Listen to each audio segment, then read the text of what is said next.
So the topic is masking. Ooh, so good.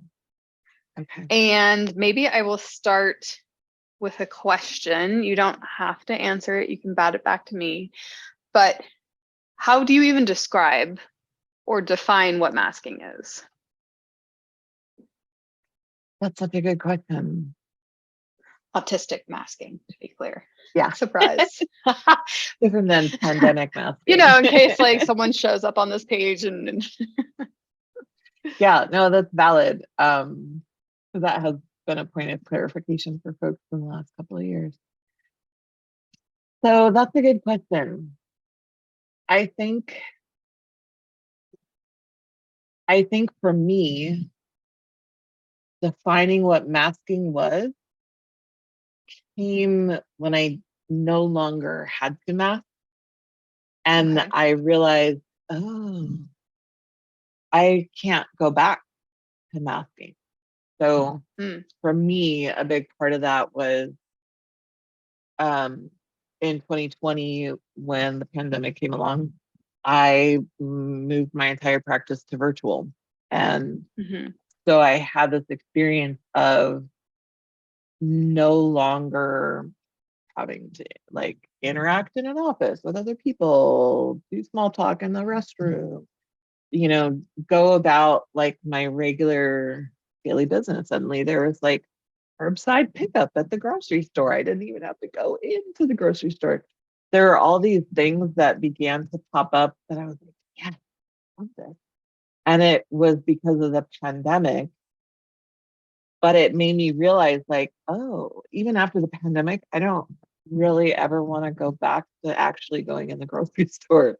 I'm going to keep doing curbside, because to go in the grocery store and like put on a mask of I don't know, neuro acceptableness is like, have to have kind of like a relatively pleasant face, or people do like, what are you frowning? What are you mad at?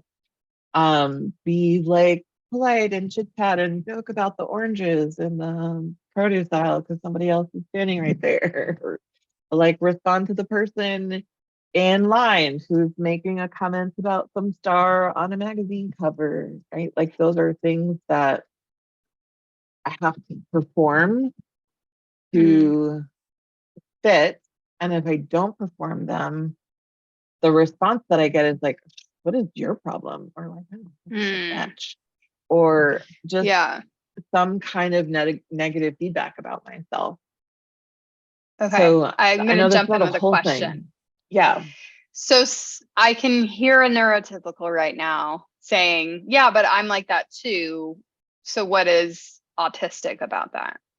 Yeah. So that's valid, because I think, you know, like neurotypical introverts also experience a lot of similar things, like that grocery store analogy. I think also part of masking is the things that we do as autistic people to make sure that the people around us are comfortable. So it kind of goes back to like the diagnostic criteria, that is external observations of what an autistic person is doing that are disruptive to other people. There's this idea of like, you know, if I'm stimming with my fingers, or like I recently learned that me conducting along to the radio, it's like, oh, that's probably a stim. So like me just doing that in front of somebody else who's like, to not do that is me masking, to like keep that to myself in order to not make others uncomfortable. That's an example of masking that I think autistic folks are like,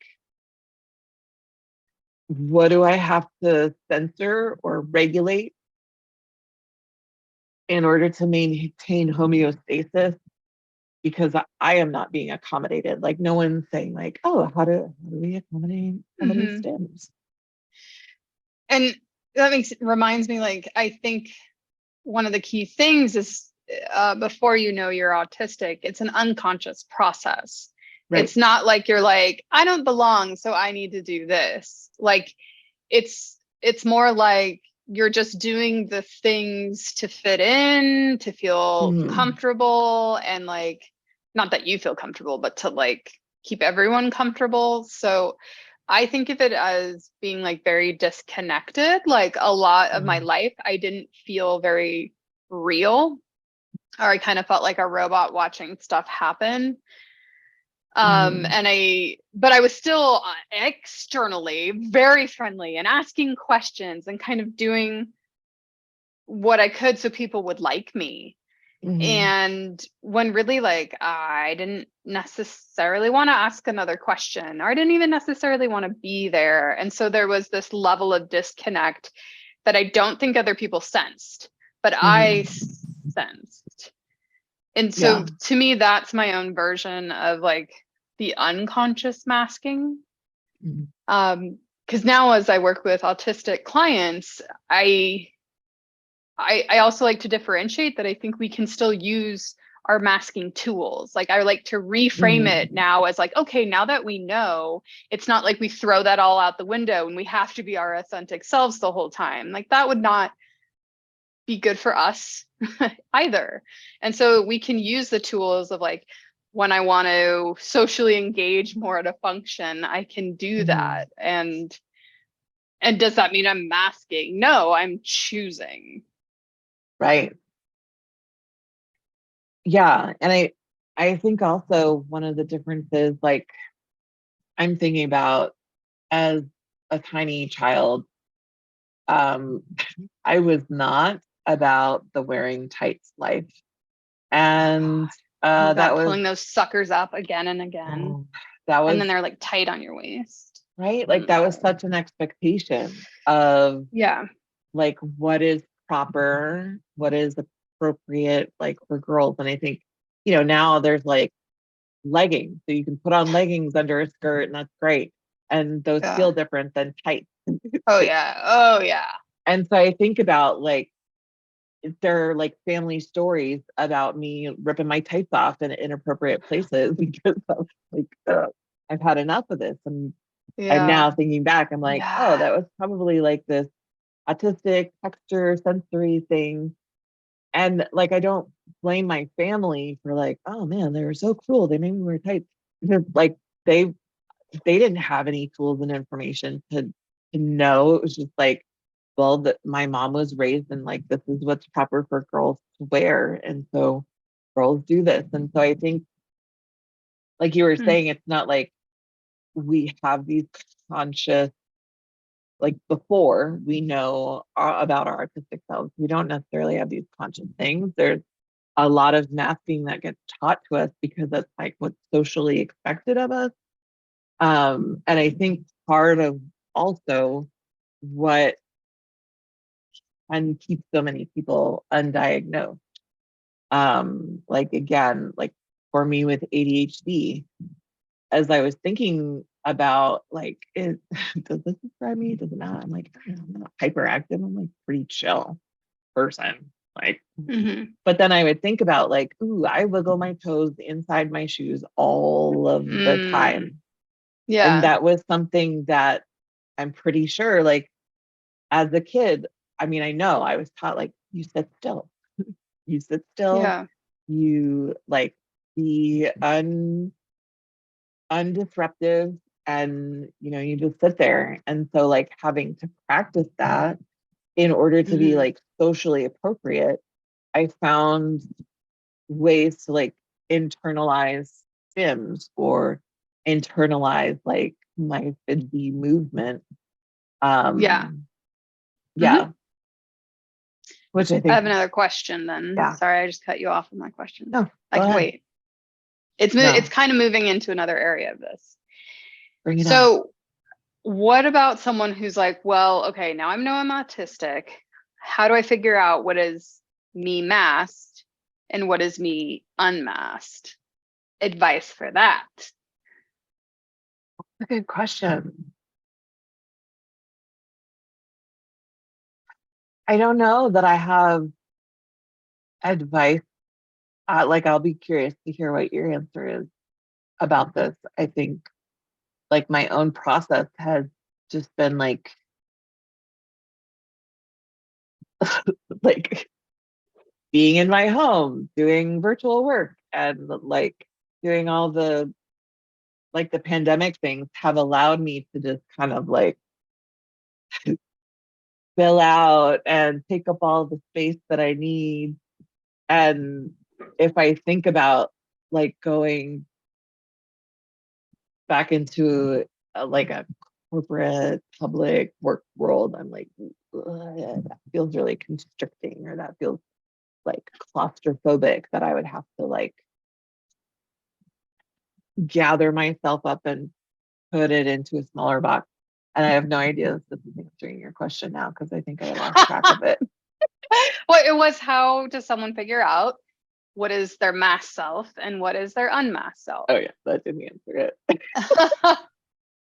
So I'll bat it back to you. Bat it back to me. Okay, I do take a very therapeutic approach, just so the audience is aware that, like, I mean, I specialize in working with people who are newly identified autistic. And so this is, people come to me for this all the time. And so the way I approach it with them is like, okay, well, let's first fully understand your autistic characteristics. So in my framework, I break autism down into like, okay, how does it impact your senses? How does it impact your body? How does it impact your thoughts and the way you think? And how does it impact your emotions? And how does it impact your passions, hobbies? And then how does it, all those 5 things impact how you socialize? And so once someone fully understands all of that, they're really more able to see like, oh, okay, this is more, these are my autistic characteristics, and it's much easier to identify than like what is the masking. Yeah, that's so And much so more on point. well, I was gonna say it's far easier, like because I have autistic friends who've recently found out, it's far easier for me as a therapist to help someone than me as a friend, because in therapy we're like, I'm like, all right, let's do this, like it's like a system and we're like digging in, and like it's not always appropriate for me to do that with a friend. Yeah. Yeah. Yeah. I'm curious, is that anything that you could see turning into like a PDF download that somebody could walk themselves through, or some kind of exercise that would be available to folks who are not your clients? I've thought about it. However, it's so difficult to translate. Okay, so I like, yeah, I have my list of like all the sensory impacts of autism to, so that I go over with someone. But my like single word, we converse about and dialogue about, and Yeah. there's so many nuances that like I don't know how to condense it into a PDF. Because I've had a lot of, I reference that I do this quite a bit in my essays, and I have a lot of people being like, hey, can you share your lists? Can you share? Yeah. And it's like, yeah, I could, but that will not be helpful to you. And it will, I think, yeah, make things maybe a little more confusing. Yeah. Whereas like what I really need with someone is to like hear about their life, and like once you know them, like when we're conversing about say like thinking, then I can be like, okay, so for instance, like what styles of learning have you gravitated towards? Or like Yeah. inevitably an autistic mind has so many questions and so many little like, Yeah. wait, but what about this? And what about this? And what about this? Qualifiers. And what about this? And like I can handle those in therapy and discuss them. But someone just like reading my list is going to be like, what the fuck? I don't, what do they mean? What do they mean? Or like, that's confusing. And like, I guess that's why I haven't put it, I've tried. I've actually started and then been like, damn, this is not, yeah. That's a really good point though, I think. And I think about even like that find your 5 exercise that I did, and I have it available. But even then there's folks who are like, oh, I thought it was gonna like give me my 5. I'm like, no, this exercise is for you to reflect on that. And And it definitely is a much more rich experience when I have a client do that, have somebody who's like already my client, have them do that. And then we talk about it, right? Because like you said, there's so many nuanced things. And Yeah. yes, as an autistic person, like Mm-hmm. we really just can't answer a question. Like if somebody is like, what's your favorite ice cream? I'm like, okay, well, are we talking about like summer ice cream, winter ice cream? Are we Yeah, talking or like, about what like mood am I ice in? cream with It's stuff like, in it or just like straight flavors that's ice so cream?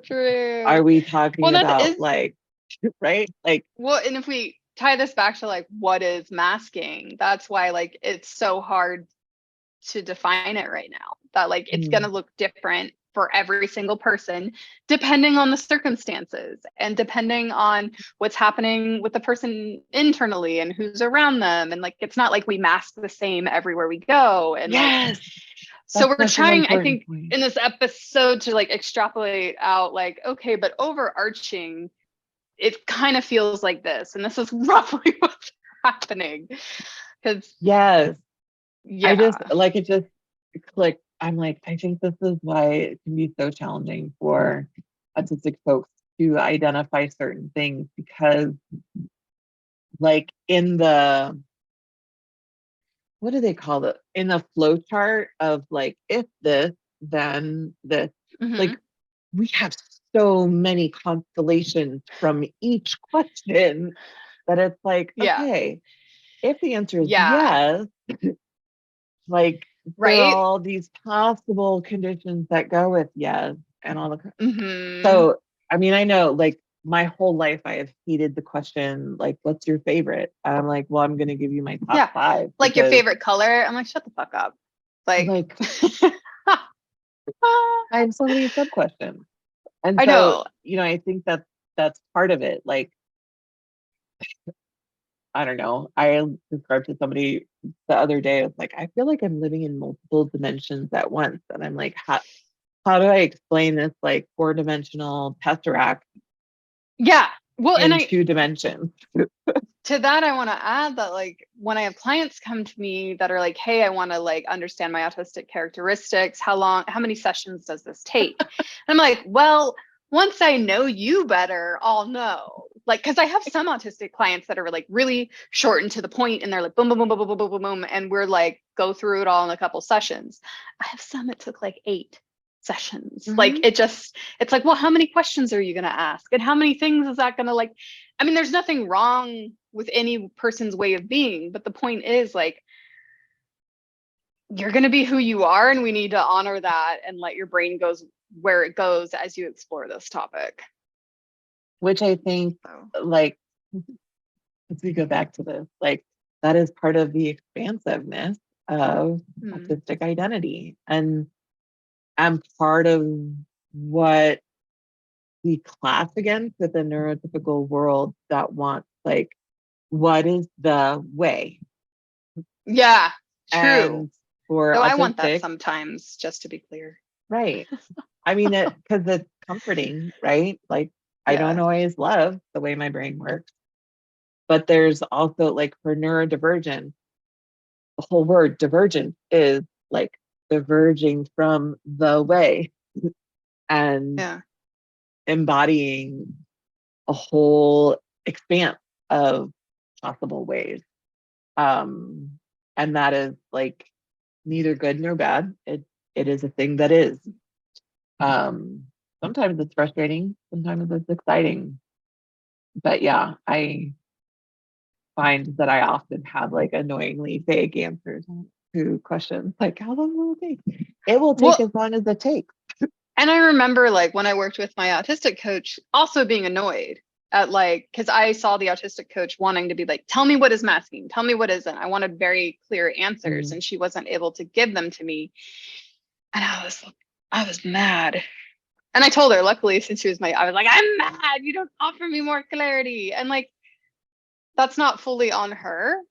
Mm. And I will say it is what helped me to develop my system and way of working with clients, because I was like, I want something clearer. I want something that makes it more concrete. And, but that kind of being the point, we're all different. And so we develop things from that.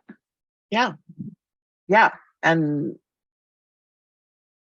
then that's part of why, like, even if there were 10 autistic art therapists in Arizona, you would all have 10 different ways of doing things.